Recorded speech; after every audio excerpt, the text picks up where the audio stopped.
What up, it's Troy. In this video, I'm gonna break down why you're stuck in a toxic relationship, and more importantly, what you can do about it so it never happens again. I've had my own experiences with toxic relationships, and I know they can be downright challenging. In fact, they can leave you feeling like you don't even know who you are anymore. Now, if you and I have not met yet, my name is Troy. I'm a best-selling author, speaker, and coach. And more importantly, I want to help you live a beautiful life. First thing you need to understand about toxic relationships is kind of why they get started and then eventually what happens within them.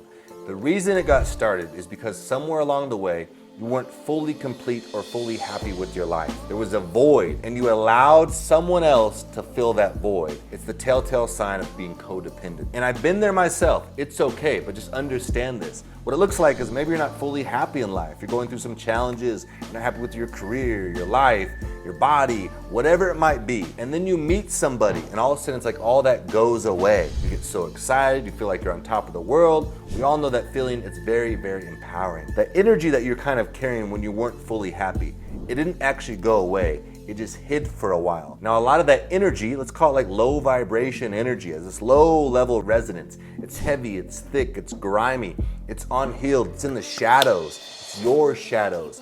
They also have that as well. So the same thing happened for them. That energy disappeared. And so for a while, you come together, that low level energy has disappeared, and it's like you're going on this magical balloon ride together.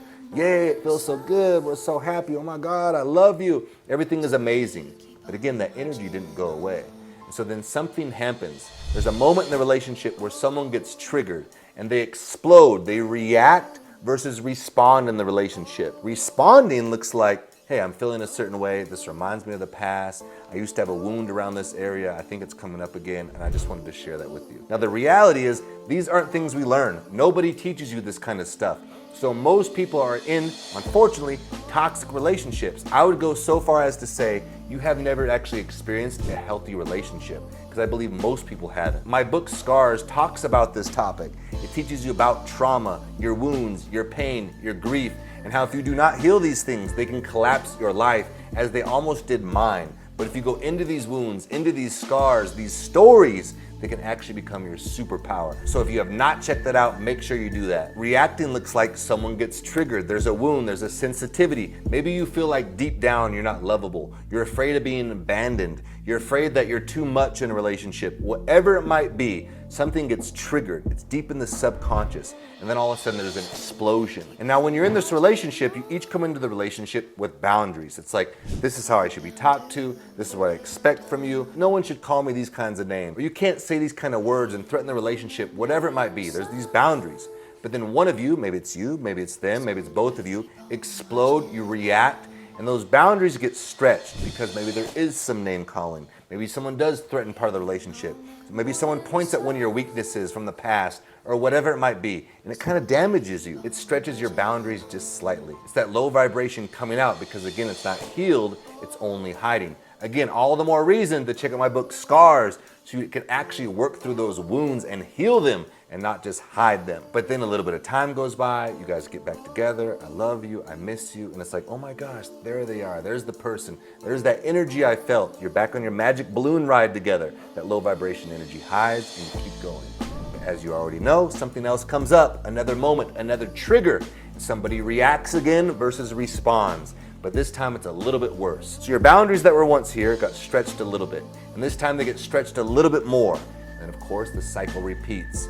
You miss each other, a little bit of time goes by, I'm sorry, I love you, I didn't mean it. But now your boundaries have been stretched, they're further out. So when the situation takes place again, they get stretched even further. And this happens over and over again until there are no more boundaries. And it can be very, very dangerous, and it can leave you feeling like you have no idea who you are anymore. I want you to think of these moments as like poison, and the relationship slowly over time gets poison dripped, and that is what the toxicity actually is. But also, you are consuming the poison yourself, and that's what leaves you feeling sick, tired, exhausted, and like you don't know who you are. For a relationship to be truly strong, you must learn to be individuals, because when two people who are individuals, who have worked through their wounds, their traumas, come together, they can support each other. That is a very strong frame. But when two people who are not complete, who are codependent, it's like you're leaning on each other, trying to create a level of support. But you are the thing that filled the void for the other person. So when one person collapses, the other person collapses. You can never be fully stable. So if you're not in a relationship, You must learn to work on yourself and become that powerful individual, because that will attract someone who is also an individual. What I'm sharing with you is from my own experiences and over 2 decades being a coach. I've seen a lot, but you should also seek out professional support. This is for education and entertainment purposes only. If you do find yourself in a relationship where you both are willing to start responding versus reacting in the relationship, to go into your wounds, to work on your stuff, that shadow element, then you have a chance, because you can start to heal those things. You can learn to respond versus react in the relationship, and that gives you a chance. Hope this video gave you a little bit of insight what it's like to be in a toxic relationship, what's actually going on. It's this explosion of boundaries, and ultimately what you want to do is, as you become an individual, you will learn to have much stronger boundaries. You will understand who you are. You will have more self-love, and so it becomes much easier to say, hey, do not talk to me like that. I'm not going to tolerate this in a relationship. This isn't okay, whatever that might look like for you in your relationship. Essentially, it's becoming someone who has healthy, strong boundaries, and you deserve that because you've always been enough exactly how you are. I make these videos for you, and I hope it helps. So if you could help me and subscribe, that would mean so much. Until next time, peace.